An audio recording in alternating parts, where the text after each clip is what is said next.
And then we also had the out-migration. Everyone in 95, we exported all of our people from 95 to 2001 or 2 because they could afford to leave and find a house. This is before all the prices went up all around us. So everyone left and got a great job in California or Seattle or Boise or wherever they went.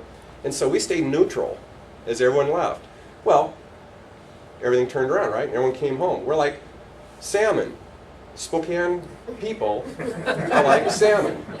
We leave, but we always figure out how to get back home. And sometimes we bring back more family with us. Sometimes we bring back ourselves. But the bottom line is we always seem to be coming home like salmon. So, you know, through 95, we got that was out migration time, right? Everyone went to the ocean.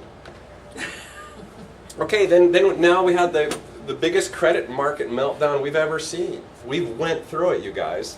Should I go back? Do you guys want to see the correlation between interest rates, appreciation, and inventory? Do you have that one? Do you guys get that argument anymore? Hey, what happens when the interest rates go up? That'll ruin the market. Well, yeah, we're in 5% interest rates. That's why. Now's really the time. I'm not going to go back because we've been here long enough. But let's just talk about Spokane in general. This goes back to 1956. The red line is how many sales we had each year.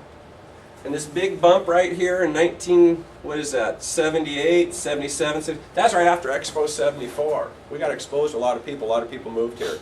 Then we went through a little recession in the 80s, flattened out the market, and we stayed flat all through the 80s. Remember that? Now we're getting into my building construction stuff. We weren't building anything. Then in the 90s, something happened. The nation went through a recession. We didn't. We just kept on kind of plugging along. There was a war. We still kind of kept going along. And that's average sales price for houses in Spokane. It's pretty stable. Sales were a little slow there in the late 90s, and they kind of speeded up a little bit. Whoop. Okay, our first drop we've ever had. All right. Okay, and we went back 60 years or 50 years to find that. So we have a little reduction in values.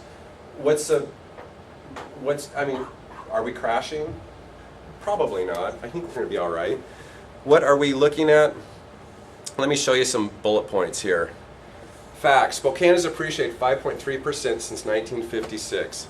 If you want to really look at real estate as an investment. It's not. It's a house. People live in these things. You got to live somewhere, right? But it goes up. It's been proven that way for 50 years.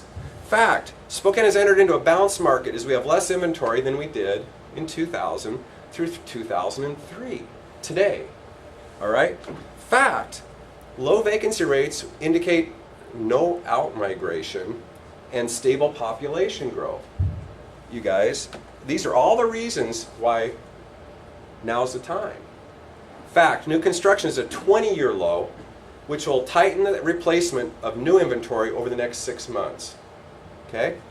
No replacement inventory coming in, you guys. Fact, any additional sales this year will result in an imbalance of inventory.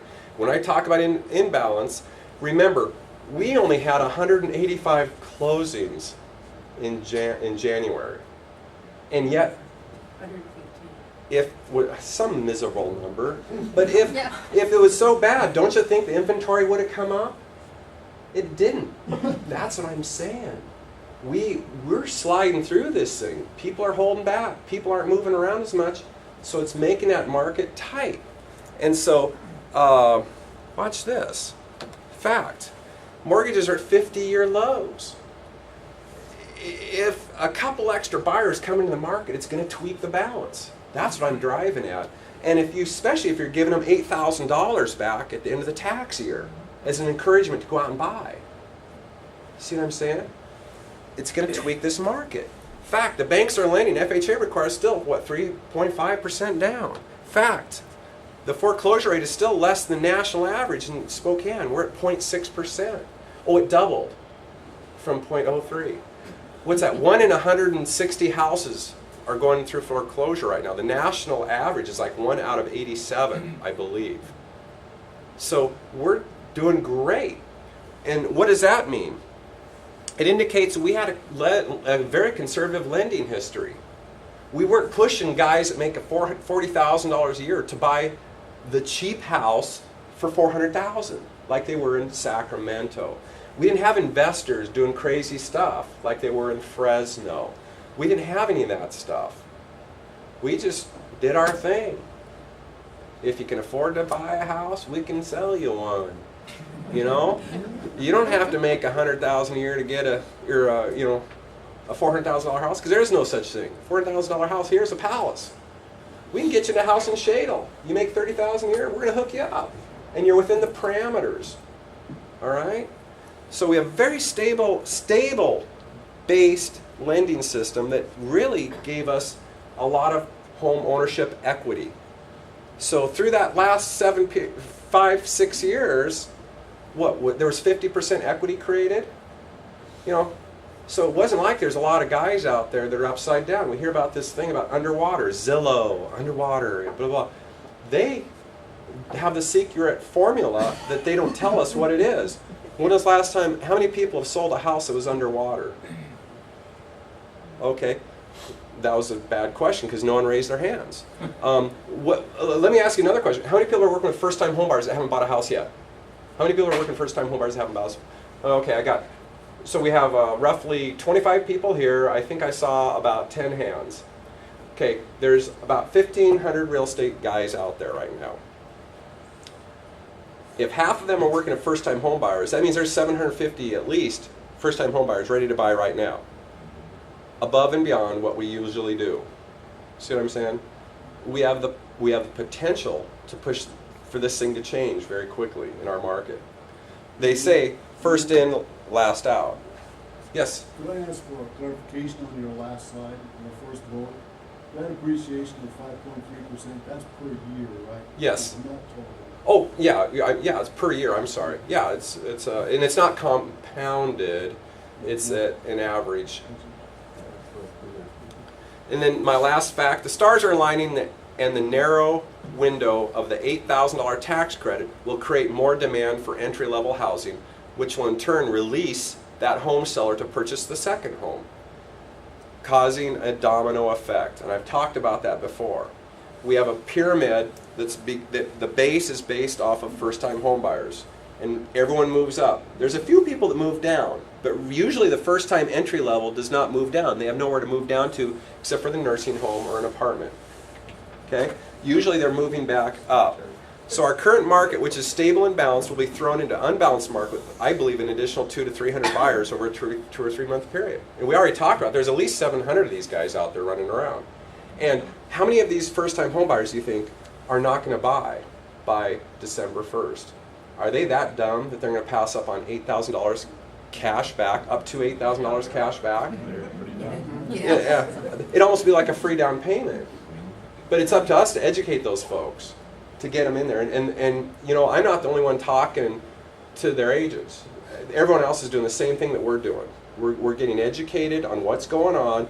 We're getting the facts out to you guys that when you're in the field and people start throwing questions at you, you got the background. And like I said, this thing's going to be up on YouTube if you want to turn your buyers onto this, if you want to turn your investors onto it, because there's a lot of implications, whatever their field of interest is, that this thing's going to affect. Okay? I think I have one more slide.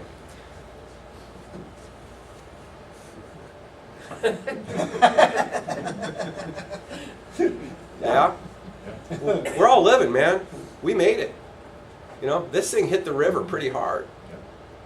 You know, it's not pretty out there.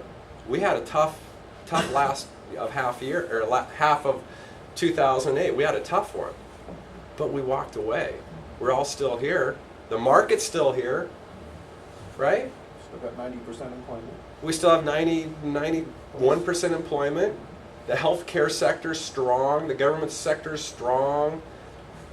It's not that bad. We've seen worse, you guys. If anyone was here in 84 or 83, you've seen worse. If you've been here in 89, 88, you've seen worse. If you've been here in 90, we have more seen worse years than seen good years. We're survivors. We're like cockroaches, man. You can't kill us. So thank you.